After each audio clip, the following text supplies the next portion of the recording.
Карла Шамлар. Доброго вечора. Продовжуємо Бугуль на телеканалі АТР. Ведемо другу годину в вечірній частині нашого ефіру. Олександр Кондратенко, політичний аналітик, головний консультант Департаменту аналітичного супроводу Офісу голови адміністрації президента України в 2014-2016 роках. Да? Це якраз ви були консультантом в часи перша половина Порошенка. Ну, собственно, да, когда война началась, был консультантом. А потім в другій половині вже ви пішли, не консультували? Ну, у нас не то, что мы пошли, нас ушли. Ну, собственно, по законодательству, когда уходит глава Офиса президента, уходит весь офис. А, ви були з Ложкіним, да? Да, Борис Ложкин. В цій команді, а потім був Райнін. Игорь Райнин, да, завел всех своих людей. Весь этап был от згадування Петра Олексійовича збільшилося з 1500 в середньому до 5000.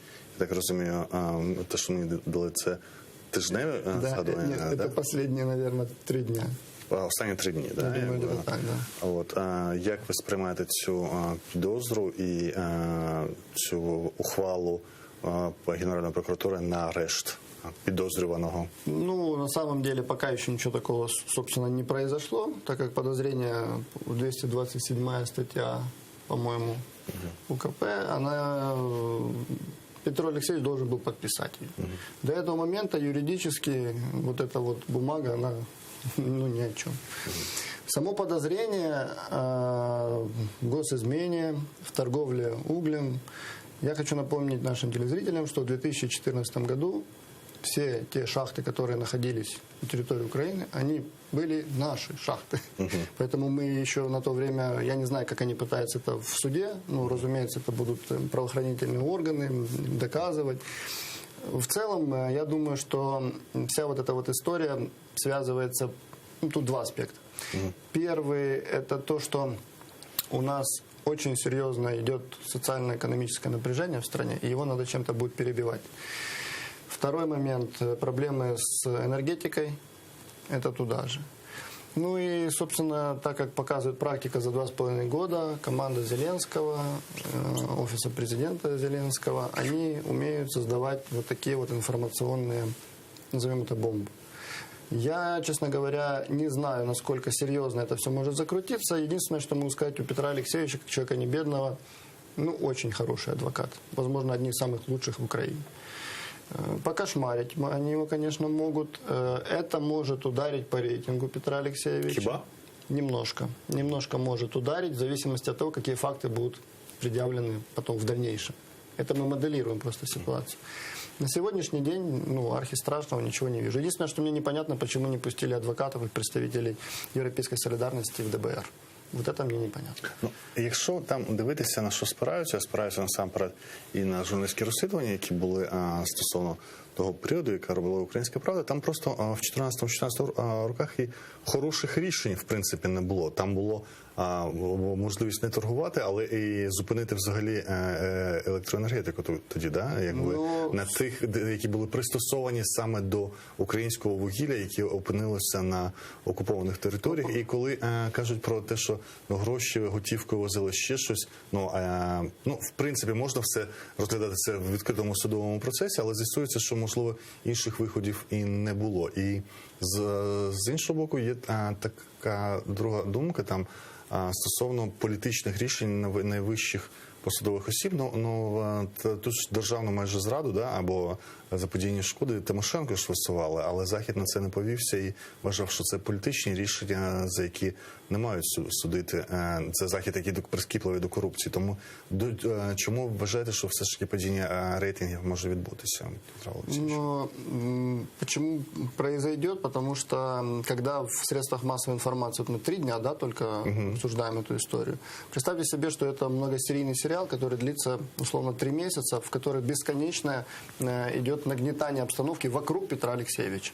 С разной формулировкой, с разными заказными материалами, под разными заглавиями, в разные, ну, то есть это целая волна, целая стратегия информационной кампании против него. Ну, разумеется, у Петра Алексеевича в его команде будут от этого как-то отстраиваться.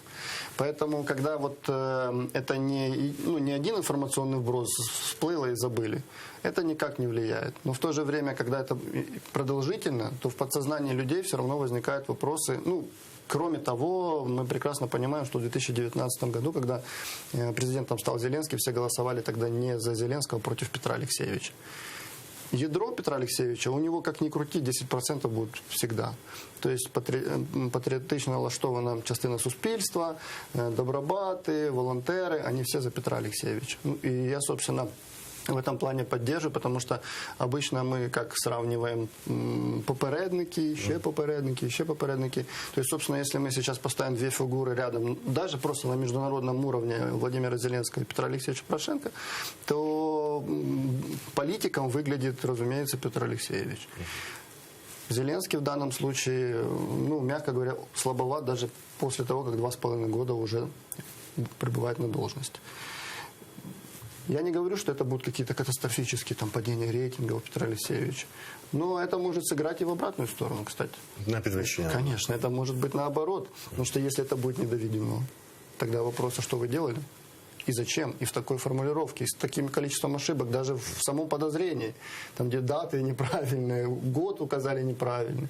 Ну, собственно, если бы я был, например, юристом, или там адвокатом, или еще кем-то, может быть, я в документах в этих бы лучше разбирался. Ну, А ви мислите як політтехнолог, правильно? Я, конечно, я политтехнолог, я политический... Політехнологічно, а його кроки Петра Порошенка, чи є правильними відпочивати, спокійно ставитися, чи треба було одразу повертатися і втягуватися в цю гру? Нет, возвращаться не нужно было. Единственное, что не нужно было делать из этого вот такое вот шоу. Ну, знаете, в чем, мне кажется, была стратегия построена этого вручения этого подозрения? То есть, что мешало ДБР, условно, за 3 дня до этого прийти в стены парламента и вручить ему это подозрение? По-моему, ничего не мешало. Ну, логично. Здесь же уже, когда, мало того, вот эта поездка Петра Алексеевича, есть документы, которые подтверждают, что у него были договоренности, уже запланированы ранее, встреча с нашими европейскими партнерами. Поэтому в тот момент, когда он уже, собственно, он же двигался прямо от стен Верховной Рады, ехал сразу в аэропорт Борисполь. Я не знаю, возможно, человек опаздывал. Ну, какие-то тонкости мы можем не знать. Но сам факт вручения, он выглядел действительно как-то абсурдно. И вот это вот крылатое выражение, которое прозвучало на аудиозаписи, оно немножко сыграло в штангу для Петра Алексеевича. Появилась куча мемов, там, поехали, Гагарин и все остальное. Ну, есть, конечно... У нас вже є різні тактики боротьби за своїми головними політичними опонентами по кримінальних справах. За Кучми це було фактично, ми можемо вважати, Кучма відпустив Лазаренка, щоб не тут робилися всі ці справи, бо тут би замішані були всі, да? І хто не треба, тому Лазаренко вилітав, йому теж могли б завчасно вручити. З Юлією Володимирівною було, я пам'ятаю, це 11-го року, коли вже кримінальні справи були заведені і навіть почалися суди, вона виїжджала кілька разів за кордон, її випускали, і вони сподівалися, що вона там залишиться, або кримінальні справи йшли, і суди вже йшли, вона не залишилася, вона повернулася і пішла на те, щоб її закрили серйозно, там вже не як за Кучми 30-40 днів, да, пішли на роки, якби у підсітки. Тут яка тактика буде обрана чинною владою? Ну, скорее всего, первое, отстранят от посещения пленарных заседаний. Я думаю, что это будет первое, чтобы он не мог попасть в стены парламента. Я, ну, честно, вот не хочу сейчас в прогнозирование вот в такое какое-то играть, потому что в целом вот такие вот дела, їх треба коментувати. Ні, а ви можете політтехнологічно, ви ж політконсультант, да? Зараз рівно віддалений від обох. Ви можете, скажімо, моделювати, як на вашу думку, правильні кроки для влади і правильні кроки, от як шахматна партія, для опозиції. Правильно, но это делается, во-первых, не в прямом эфире. Не можно, да? Ну, разумеется, это надо садиться, очень хорошую аналитику провести, посмотреть, каким результатом это может привести любой шаг. То есть расписывается стратегический ориентир длинный, потом тактические шаги. Если этот шаг не выполняется, значит, мы делаем что-то другое. Смотрим на реакцию. Если мы делаем какой-то информационный вброс, смотрим на реакцию. Ну, то есть это що можна розповісти в прямому ефірі? Якщо прогнозувати не можна, а моделювати складно. Ну, я, честно говоря, не хотел бы видеть шоу Если, Шоу не хочете? Шоу. Я не хочу шоу. Если это действительно... Чому? Тому що це принципово для ваших етичних каких-то... Нет, я просто устал уже от шоу за последнее время. Мне уже очень... Да я скажу, не только я устал. Возможно, устала уже большая часть Украины от того, что происходит. Бесконечных скандалов. Каждый день комментировать вот кто, что и как. Ну, в целом какой-то даже дипломатической этики уже не Але шоу существует. буде? Ну, оно будет, безусловно. То есть мы... Ну, если бы это был не 95-й квартал, может быть, шоу не было бы. Было бы действительно какое-то процессуальное действие, которое бы не столь так сильно афишировалось. Но не нужно забывать, какое еще и крыло у Петра Алексеевича Порошенко, и у него спикеры, как это будет преподноситься. Собственно, Он это, его уже, главный спикер, это уже преподносится как давление на оппозицию. Мало того, европейские партнеры заявляют точно такую же риторику, говорят о том, что давление на оппозицию. Будет серьезно, и январь, если не январь-февраль месяц, вот эта вот история будет крутиться, только потому, что будут ухудшаться, сама ситуация в стране будет ухудшаться. У нас помимо того, что вот есть внутренняя политическая кухня, у нас на внешней арене происходят гораздо более интересные вещи, которые влияют на нас непосредственно и будут влиять в дальнейшем. Поэтому необходимо... Я в данном случае Петра Алексеевича поддерживаю, потому что он, когда едет куда-то за границу, он общается с международной коалицией, которая при его каденции, собственно, формировалась. Сейчас такой коалиции, в принципе, она и существует, но уже в меньшем ее объеме. А «Слуги народа» это преподносят как, например, формулировка была такова, что для того, чтобы получить членство ПДЧ, допустим, раньше нам не хватало всего 6 или 7 стран. Вступить в НАТО. Разумеется, есть страны, которые категорически против, та же Германия, Франция. И военный конфликт, пока он не закончен, мы туда можем даже не смотреть. Но мы должны делать что-то для этого.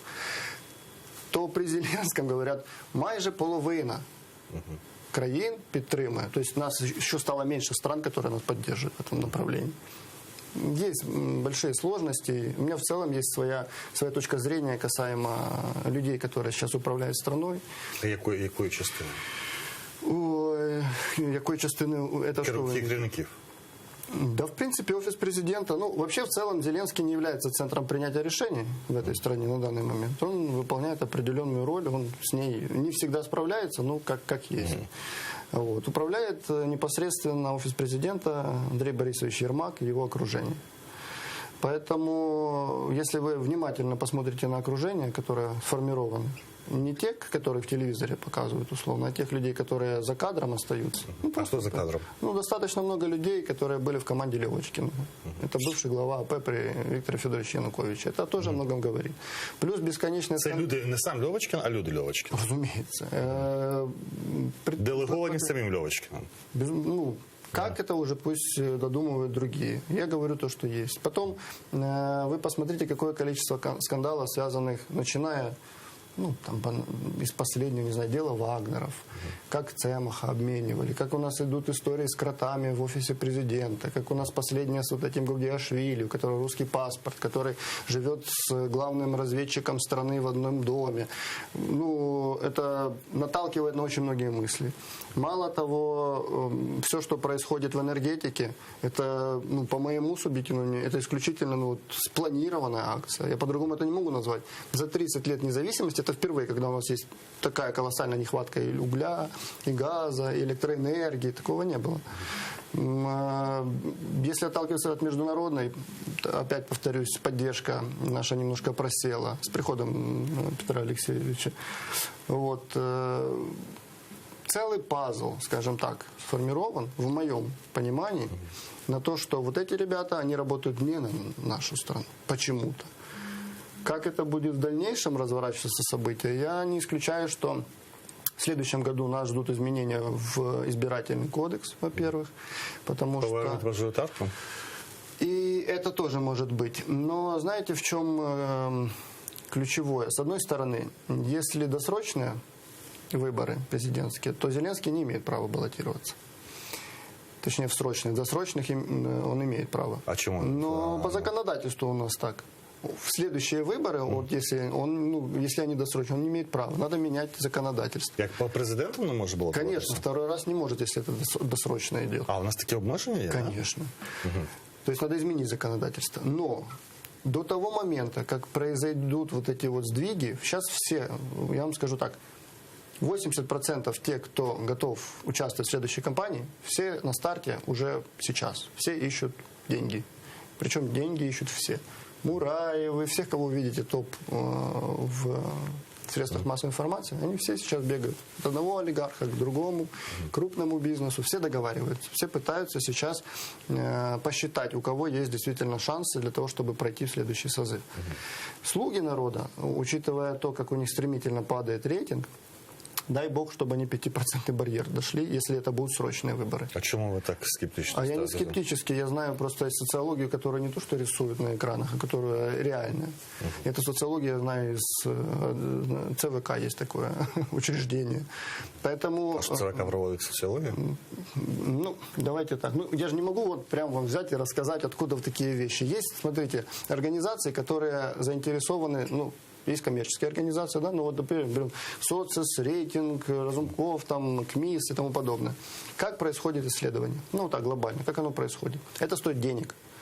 Если это телефонный разговор, а если это анкетирование, сколько стоит одна анкета? Она стоит $10, это минимум. То есть, чтобы человек где-то. Теперь представьте, у нас идет еженедельно. То виходить, що потрібно для поля 2000 анкет, і це 20-ка коштує. А представьте себе, если эти исследования... Дорогі у нас опитування. Это дорого, это каждый человек, это чтобы его, это же не в одном месте. Хорошо, если это какой-то район Киева, собрали людей, а если это по всей Украине? Это же надо людей, время, то есть они должны быть подготовлены, у них должны быть, в конце концов, планшеты, бумага, ну, расставить их по местам. Это логистика, и это деньги стоит. Но это всегда так, это дорого. Поэтому используют какие? Телефонные. А телефонные соцопросы, они не репрезентативны зачастую, потому что, когда человеку набирают, ну, мне часто беру, я поднимаю трубку, мне говорят, можно вам задать пару вопросов, есть у вас 5 минут? Что я делаю? Я положил ее. И так делает большинство людей. Ну, может быть, к сожалению, может быть, к счастью. Ну, не доверяют они вот этим вот исследованиям. Теперь вы заказчик, которому надо что-то же показать, а выборка не репрезентативная. То есть у нас отказников 70%. Как я могу вам нарисовать, что у вас, у вашей политической силы, допустим, 20%? И вот они рисуют. И каждому вот так вот. Когда Дима Разумков, убирали его, не стал спикером, ему 8 нарисовали. Откуда? Нема? Да даже рядом нету. Дай бог. А у него же уже скатилось до 4. Ну, то есть изначально показали 8. Смешко показали 6,5 или 7. Теж нема. Откуда, друзья? Ну, А у кого що є тоді? Ну, если так, то, так как я говорил за Петра, за европейскую солидарность, ядро 10, Батьківщина 7-8. Ну, це те, що вони не набирають? Это реально. Ну, просто у Юлии Тимошенко, у нее самое правильное построение вообще партийное. То есть ячейки работают, у них хорошая сетка, и у них тоже есть такое электоральное ядро, которое будет за Батьківщину голосовать, чтобы не происходило. Петра Алексеевича точно так же. Если мы берем ОПСЖ и тому подобное, они очень, очень слабые, потому что они посыпались после того, как Виктора Медведчука немножко прикрыли, каналы позакрывали, уже никто не вещает. У Мураева очень все плохо на самом деле. Сколько бы там ни рассказывали борды, ну, в него вливают деньги, но это вода в песок. А чему не выстреливают? Почему не выстреливают? Потому что у него поддержка, грубо говоря, если брать там Харьков, Харьковская область, ну вот так вот. Западная Украина не воспринимает его. Центральный его не воспринимает. Внизу одесситы на него, собственно, смотрят вот так вот, как на какого-то мальчика. Просто даже если мы берем по каналу «Наш», ну, по прайм-тайм, кто его смотрит, то там, дай бог, чтобы со всей Украины 200-250 тысяч человек насобиралось. Это вообще капля в море. Так, якщо вас послухати, то взагалі не зрозуміло, за кого готові голосувати понад половина населення України. А у нас как приходят на выборы. Почему у нас такая явка низкая? У нас с каждым годом все ниже явка.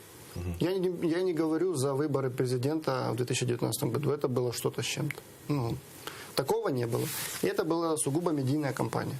То есть она там, в историю политологии украинской зайдет как медийная кампания. А чому нема 5% у Слуги. Скільки бачите зараз у Слуги ви? Я у «Слуг» сейчас вижу где-то порядка на сегодняшний день, где-то порядка там 9-10. Но это явно не 25, не 26 и не 28. Простой пример. Если мы с вами выйдем в центр города Киева, да, любой центр, возьмем 10 наклеек ЗАЗ, и все машины, которые будут ездить, будем говорить, наклейте их себе на машину. Я вас уверяю, ни один из автолюбителей этого не сделает. Ну, є ж таке, знаєте, у людей приховане. Вони будуть публічно це висловлювати, але все одно вони подумають, та все одно проголосую за Зеленського. Ну, если мы на чашу весов... А мы на чашу весов, смотря кого будем ставить. Разумеется, сейчас альтернативы Зеленскому нет. К сожалению. Возможно, появится какая-то фигура другого масштаба. Может, какой-то ноунейм, которого, как говорится, неизвестный, как Зеленский, но и в него люди поверят. Но на сегодняшний день, если мы во второй тур выводим кого угодно, Юлю, Петра Алексеевича, Бойко и так по нисходящей, то Зеленский побеждает. Безусловно. Но это на сегодняшний день. Поймите, у электората, у любого человека, в принципе, он как определяет, хорошо ему живется или плохо.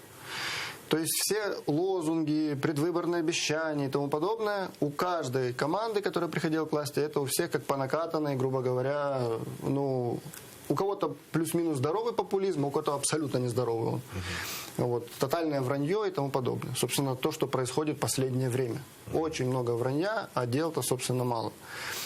И в какой-то момент необходимо там, я знаю, сделать что-то такое, чтобы к тебе поверили. Но ты уже себя запятнал так, что к тебе не верят. А не верят по одной простой причине. Тебе стало просто хуже жить. Мы на зрелище насмотрелись, открыли холодильник, там мышь. Мы закрыли, смотрим телевизор и холодильник. Мы выбираем холодильник. Точно так же формируется, допустим, почему люди не выходят на Майдан. Ну, не протестуют. Потому что пока у них условно есть кусок хлеба, их не выгонишь туда. Если происходит какой-то... Наші ж Майдани не були холодильником, жоден. Правильно, правильно. Я хотел уже сейчас подвести к этому. Просто если есть какой-то фактор, который объединяющий глобально, не только каждого личного человека, а в целом как страну. Я вообще считаю, 2014 год мы как нация сформировались. От як нація патріотів, патріотично налаштованих українців, які прагнуть до ліпшого життя і прагнуть бути частиною європейського суспільства. В цей момент нація була єдиною. Все, що відбувалось на Майдані, я був і на Помаранчеву, революції на Майдані, і на Майдані, котра була в 2013 році. І в той вечір, коли на наступний день були розстріли, я поїхав додому. Так би склалася ситуація. Пане Олександре, от іноді буває так, що суспільства голосують. Я не іноді, вони ніколи жодне суспільство раціонально не голосує. Вони раціонального більше, ви тут фахівець більше, є наявний такий приклад програшу свого часу в Штатах Альберта Гора Джорджу Бушу, да? Тоді економічні показники за другої каденції Білла Клінтона і всі інші показники по всіх параметрах в Америці були найкращими. Але от Америка взяла і проголосувала все ж таки за Джорджа Буша, за зміну. Тепер, коли ніколи українці не вважали, завжди на чинний час вони вважали, що все погано, з холодильником погано, але от і останні дані. Це дуже важливий параметр, він не дуже використовується про ВВП України в 2021 році, в загальний, і він в номіналі, не по паритету купівельної спроможності, по номіналу це $200 мільярдів буде цього року. Це найбільший показник за всю історію України. А він припадає дійсно на цю владу, але підвалини були закладені, в принципі, зростання, яке почалося з 2016 року, і це було покращення. Тобто, в принципі, якщо от в цілому ми подивимося через 10 років, ми побачимо, що в принципі Україна живе в цілому краще, ніж будь-колись в своїй історії, насправді. Ну, если в целом по стране, может быть, ну, возможно, вы правы. Я эту информацию не изучал. Мало того, это экономист должен комментировать все, что с цифрами связано. Но со своей, так сказать, колокольни, когда человек сталкивается, ну, допустим, вы предприниматель, и вы занялись предпринимательством 10 лет назад. Ваша предпринимательская деятельность, она коснулась одного созыва Верховной Рады, второго созыва и чуть-чуть там, может быть, третьего.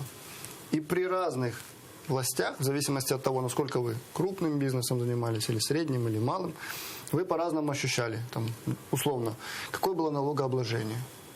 Кстати, касаемо налогообложения. 56.00 в следующем году очень сильно покажет всем, что такое предпринимательство, сколько налогов нам будет платить. И, может быть, на душу населения ВВП там рост показывает все. Но если брать по затратной части и потому, сколько денег не хватает, почему закручиваются гайки, где их, собственно, взять? Мы можем деньги взять либо у западных наших так называемых партнеров под проценты МВФ и тому подобное. Они по-своему работают с странами, экономиками стран, такие как наша страна. Либо же мы включаем печатную машинку, которая влечет за собой инфляцию, либо мы что делаем? Повышаем налоги. Що таке повищення налогів? Це умільшення, налоги це закривають. те, про що ви кажете, це інша проблема, вона більш дійсно глибока, це структура самого населення. А 90-ті роки були роком активних людей, які йшли в підприємництво, і дійсно багато питань по-різному можна було вирішувати, десь хабарями, десь ще щось, але якщо воно вирішувалося і працювало, воно працювало. Да? Найскладніше у нас ситуація дійсно виглядає в цілому в середньому так, але у нас завжди страждають люди, які мають сформувати в цій країні середній клас, який не сформувався, і він постійно втрачається. Це проблема взагалі гібридних демократій, бо втрачається оця серединка. Її з неї найбільше беруть.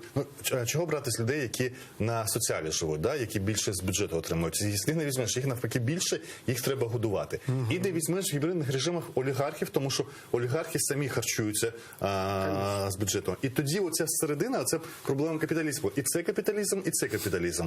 Але всерединці знаходиться та частина, яка для сталих суспільств, от вона є головною, а її завжди з'їдають в гібридних режимах, бо з нею легше за все поратися. Це інше, це глибока проблематика, і ми повертаємося до цієї теми. В Україні тут була якось у мене керівниця не керівниця, віце-спікерка парламенту «Самопомочі» Оксана Сирий.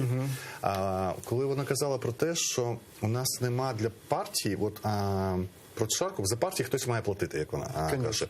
І в кожній партії має бути своя соціальна група, інтереси якої вони відстоюють. Да? От що таке політичний маркетинг в Україні? Мені не зрозумів взагалі політичний запит українця. Він не правий, не лівий. Він от як може бути в 19-му році. Раз, і там 70% за Зеленського. Раз, і, давайте не президентські, 42% за партію, ідеологічні основи, які незрозумілі і не можна як визначити. Коли працювати з таким... Это, кстати, ключевая проблема нашего общества. У нас формируется партия, любая партия, она формируется на образе личности. Либо одной, либо двух. Это максимум. Так ми обираємо релігійних лідерів, тоді постійно ми обираємо секти, да? Ну, секты, не секты, у каждого плюс-минус, если посмотреть программу, предвыборную, она плюс-минус похожа у всех. Просто каждый, в зависимости от того региона, куда он, где он по своим внутренним исследованиям набирает больше всего результатов, то и подается электорату как за правду больше. Назовем это так. И для того, чтобы изменить, возвращаясь к финансированию, как заставить человека поверить в партию? Как чтобы он платил партийные взносы, чтобы он приходил на собрания, чтобы партийные ячейки сами развивались, люди звонили из малого бизнеса. Мы хотим открыть присоединиться к вашему движению. Партия должна быть сформирована вокруг идеологии. Почему мы великая нация? Почему нас должны уважать во всем мире? Почему мы не должны стать в позе низкого преклонения перед нашими международными организациями, которые нас подсадили на иглу денежную? Которые за счет одних кредитов мы выплачиваем, дают деньги, здесь часть верхушки разворовывает, остальное погашается кредит. И пока не будет такой идеологической составляющей, у нас постоянно будет поляризированное общество. То есть общество поляризировано. А як воно з'являється? Это все делают политики. Они это делают. Люди, они в целом, между собой, если брать людей, если там 100, 200, 1000 человек, никто из них никак не враждует. Даже если происходят какие-то локальные конфликты междусобные между собой, они гаснут в течение 1-2 дней. Политики же сталкивают лбами разные версты населения с разным видением развития событий. Потому что одна часть населения смотрит на Запад, другая часть смотрит на Восток, третья вообще непонятно куда смотрит. Отсюда явка такая, никто никому не верит. Сейчас, если взять по всем пройтись, у них антирейтинги больше, чем их рейтинги. У всіх. Поголовно, у всех, никому из них не доверяют. Вот это вот ключевое. Это, знаете, как доверие к судебной системе. О чем мы можем здесь рассказывать, очень много всякие реформы проводим. К судебной системе 2% доверия у населения. Какой инвестор придет в страну, где ты завтра 150 миллионов, ну, допустим, 150 миллионов долларов вложил в развитие какого-то бизнеса, завод построить решил. А завтра у тебя поменялась власть, и его пришли у тебя отжали. Никто сюда не хочет идти. Зато мы все рассказываем по телевизору: боже, какие инвестиции. А я знаю, какие инвестиции сюда не идут. Я знаю, как их отсюда выводят за последние 2,5 года. Потому что я сотрудничаю с разными бизнесменами. Не только нашими. Оцей виступ парламентський Зеленського про те, який Рахманін назвав, що таке враження, що це про Сінгапур розповідали, воно це таке глузування над президентом. Президент ж дуже хотів зробити інвестиційно привабливим. Ну, щиро хотів, здається, Тут, да? понимаете, это выдавать бажане за дійсне. Ну, щиро хотів, от я... Он может быть, как человек, он верит в то, что он хочет это сделать. Но... Що не вистачає президенту з такими повноваженнями робити те, що він хоче? Опять-таки, я говорю, он не является центром принятия решений. То Потому есть, что он люди, хочет? Может быть, он и хочет, но ему не дают это сделать. Мы могли бы вообще отдельную передачу посвятить, из чего начиналась вот эта вся история.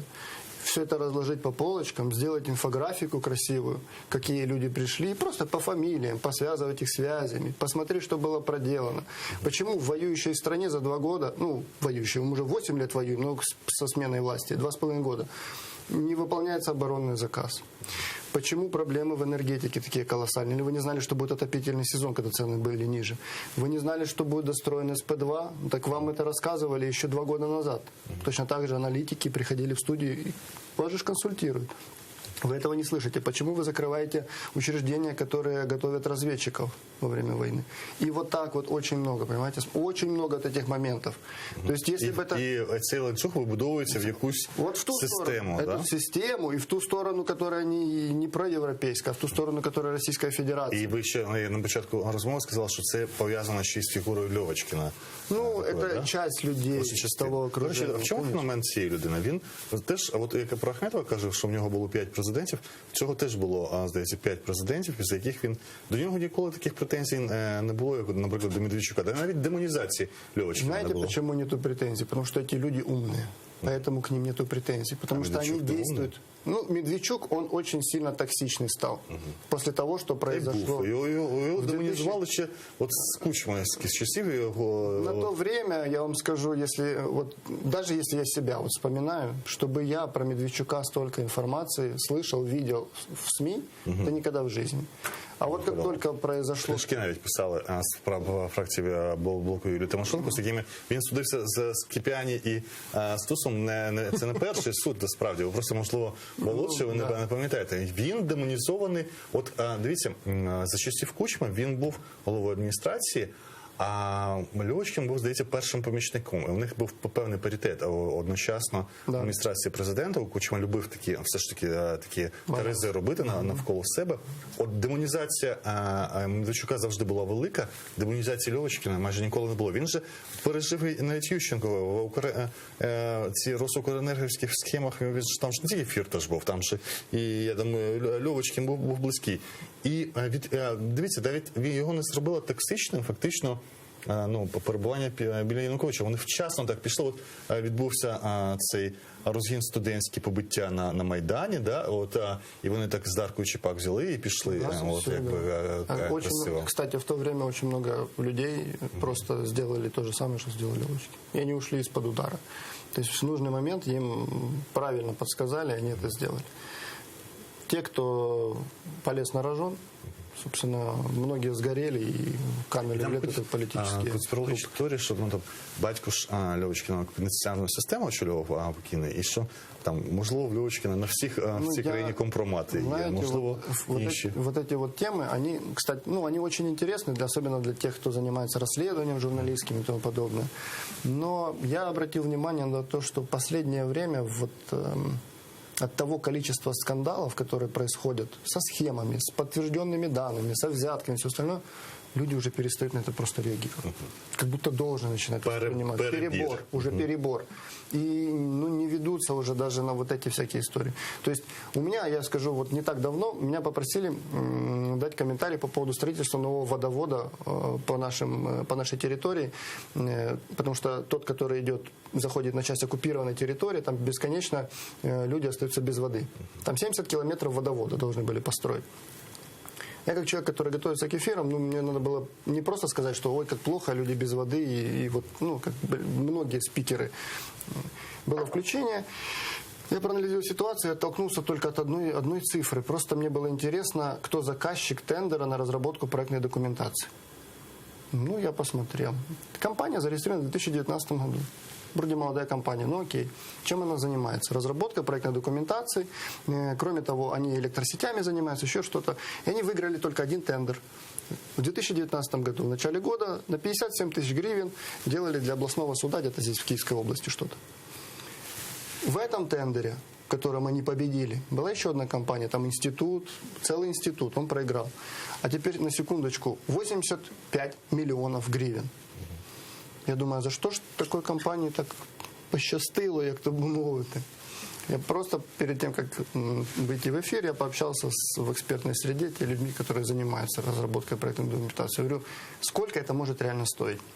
Строительство водовода, он говорит, мне мой коллега сказал, если бы это были западные какие-то партнеры, которые прилетели бы оттуда со своими бурильными какими-то установками, со своим оборудованием, со своими людьми, с поселениями и тому подобное, и занимались полностью этим проектом, дай бог, чтобы это получилось там в районе 50 миллионов. Если это делают наши, потолок это 10. А тут 80. Я начинаю дальше смотреть. И это просто я подготовился к эфиру, даже не расследование схемы и тому подобное. Кто заказчик? И выхожу на «Слуг народа». Парень там 86-го года рождения, собственно, моего года. Этих нюансов очень много. Кстати, 24 числа должна была появиться эта документация, тот проект, который они должны были подготовить. Потому что сумма, которую всю строят, там 6,5 миллиардов гривен. Мало того, нюанс еще такой, что часть трубы, которую должны вести, они отводят ее только на 7 километров в сторону от линии разограничения. Це нам приклад того, як соціальні ліфти спрацювали. Как денежки, как вот эти вот схемы, которые люди не воспринимают. То есть ты даже далеко не уходя из дома, грубо говоря, в течение 2 часов, проанализировав информацию, я вышел на вот такую вот историю. А их же уйма, їх много. Велике будівництво, там, если просто туда занырнуть правоохранительным органам, правильно, скажем так, очень много фактов всплывает. Собственно, вообще строительство – это одна из сфер, где больше всего разворовывается.